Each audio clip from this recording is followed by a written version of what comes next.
our parts, big parts of Ukraine, part of East and Crimea. So he occupied it on 2014. So during a lot of years, so I'm not speaking about just Biden, but those time was Obama, then President Obama, then President Trump, then President Biden, now the President Trump, and God bless, now President Trump will stop him. But during 2014, nobody stopped him. He just occupied and took. He killed people. You know what the contact line? 2015. 2014. 2014 and 2014. 2014. Yeah. So I was not here. Yeah, but That's exactly but, right. Yes, but during 2014 till 2022, the situation the same. The people have been dying on the contact line. Nobody stopped him. You know that we had conversations with. Why him. is it our A job lot to of do con- it? Like, I don't get that. Why is that our job? I agree.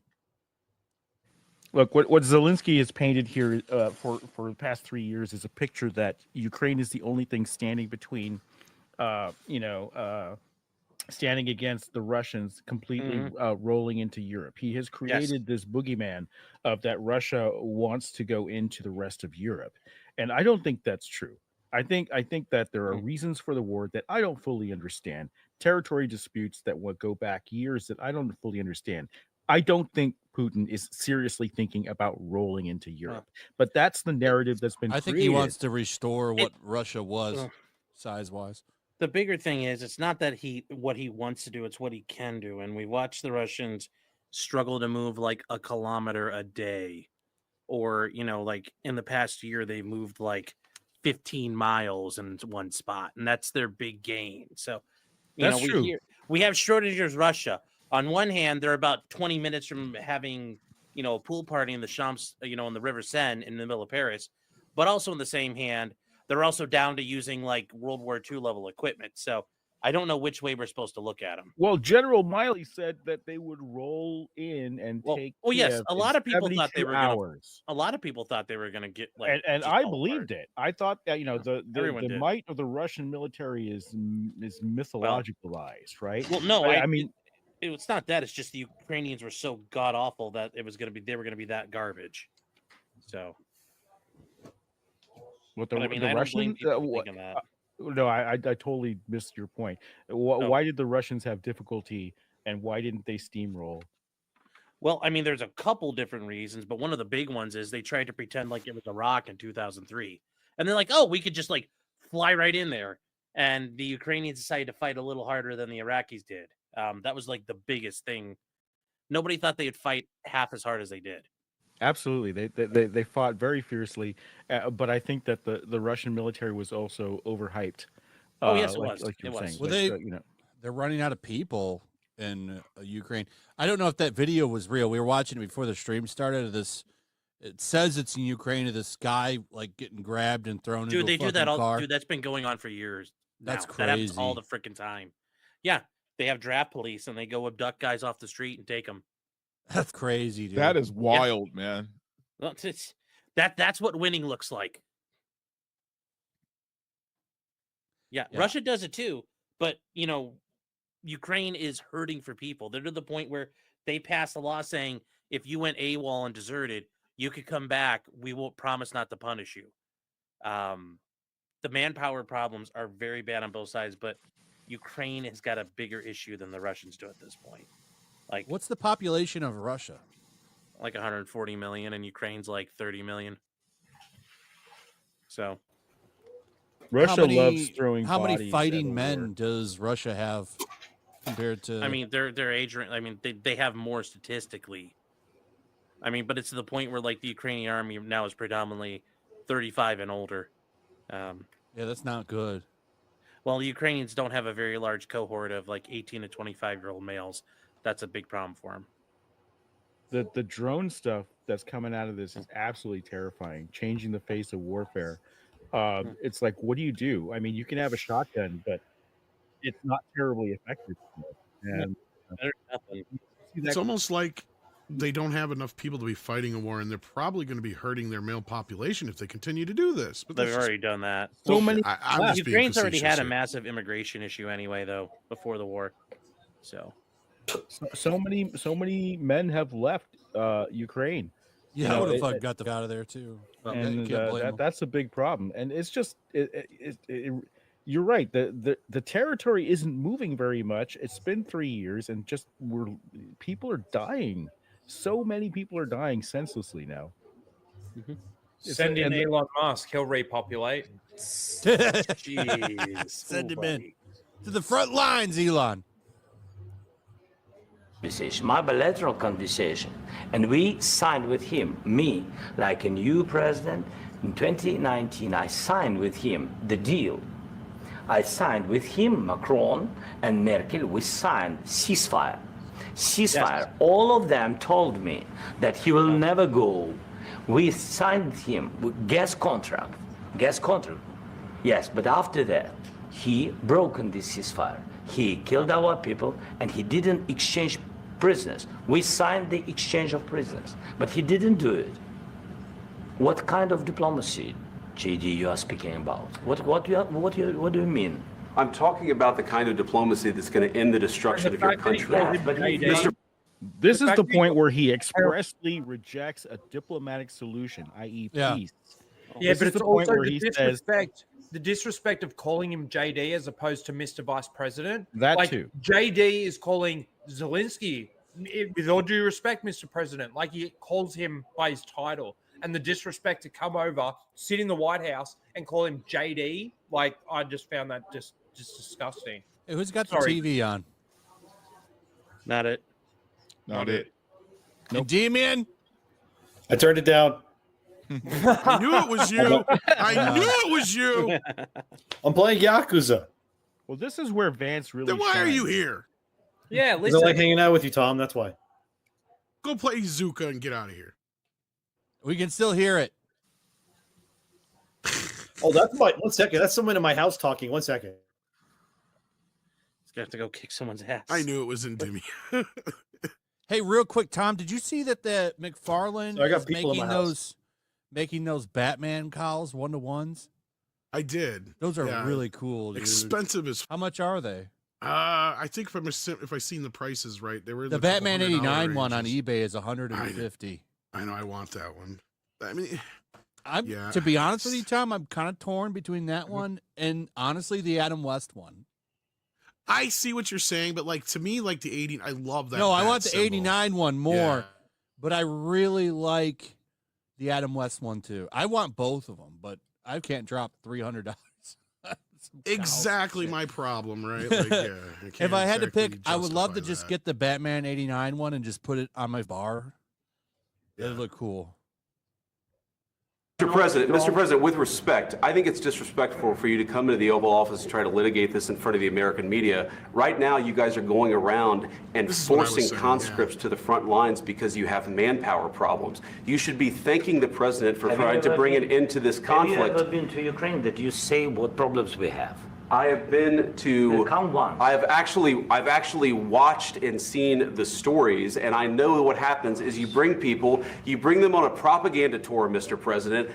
Do you disagree that you've had problems bringing people into your military? And do you think that it's respectful to come to the Oval Office of the United States of America and attack the administration that is trying to prevent the destruction of your country? A lot of questions. Let's start from the beginning. Sure. First of all, during the war, everybody has problems, even you, but you have nice ocean and don't feel now, but you will feel it in the future. God bless. You don't know that. God bless. God bless. You will not have a war. Don't tell us what we're going to feel. We're trying to solve a problem. Don't tell us what we're going to feel. I'm not telling you. Because you're in no position to dictate that. That's Remember exactly this. what you're doing. You're in no position to dictate what we're going to feel. We're going to feel very good. You will feel influence. We're going to feel very good and very You strong. will feel influence. You're right now not in a very good position. You've allowed yourself to be in a very bad position, and he happens to be right about it. From the very beginning of the war. You're not in a good position. You don't have the cards right now. With us, you start having not cards. playing cards. But right now, you don't. You're playing cards. Mr. President. You're playing cards. Serious. You're gambling with the lives of war. millions of people. You're yeah. gambling with World Okay, let me finish. War III. That's a really good point. I don't want World War III. No. I don't want American lives dying in that country. never wanted it. And it seems like that's what a lot of people want. It's wild. You see it Well, on then social it makes media. a Like, lot where do of you think people this right goes? when they say that Trump started World War III. Then they could say, "See, we told you." As they're burning. Yeah. No, and like I was saying before, this is all a tactic, and it's bullshit. And I agree with Trump. Unfortunately, they're just trying to make him look bad by throwing out this thing of like, well, if you're not with, us, then you're definitely with him. It's like, no, that's not how a negotiation works, and that's what Trump is trying to say. And this guy, I tell you, like, I would be like you. Just go see how you can deal without us, right? Go get some more loans from the UK and all these other places that'll give you the money and continue to fund this idiotic war that's never going to end until you're completely gone, right? Because that's basically what's going to happen here. And how fast do you think that's approaching?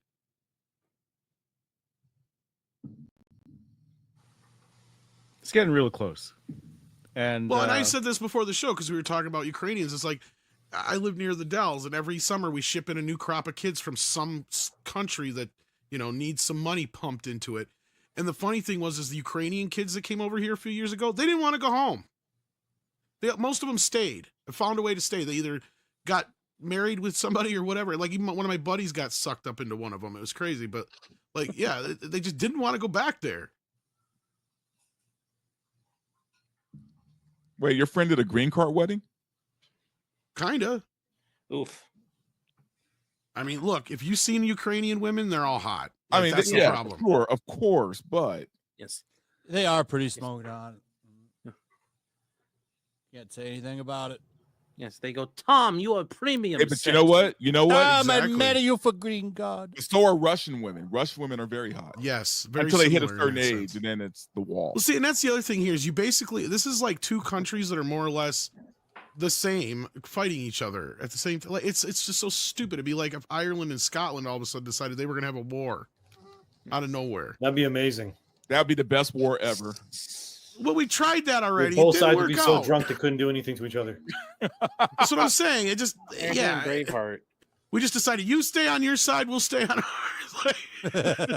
But can you imagine a war where like both sides are like wielding like shillelaghs and shit and just bashing the out of each other? Oh, we know how to fuck shit. Well, if you ever seen the videos of the Chinese and Indian soldiers up on the border, that's what they do. They have massive fights with shields and wooden sticks because they don't want to start a war with guns.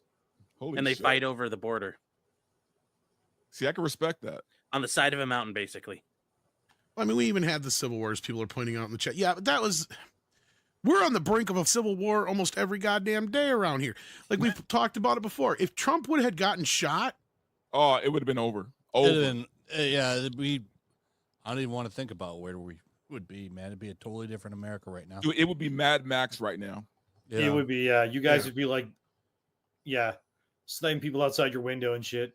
I do want to say though, eating like blooming onions and drinking this, Fosters, exactly. Exactly. While I watch this, I really like how they're being so transparent like this, because I've never actually, I don't know, maybe I'm wrong, but I've never actually seen just like politicians sit there and just speak to each other like that in front of people.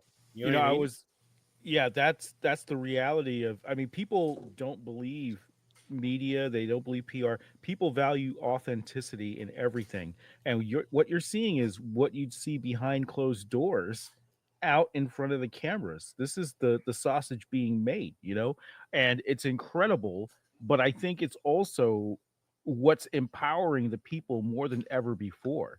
I think bringing this to the fore is a good thing in many ways, because we're actually seeing, we can actually decide for ourselves what's actually happening in these intense negotiations. And I think it's the only way to really look. I think if you want to be an effective leader, either a CEO or president, you got to be more authentic. You got to do what these guys are doing. You got to get in front of people. You got to do what Elon's doing.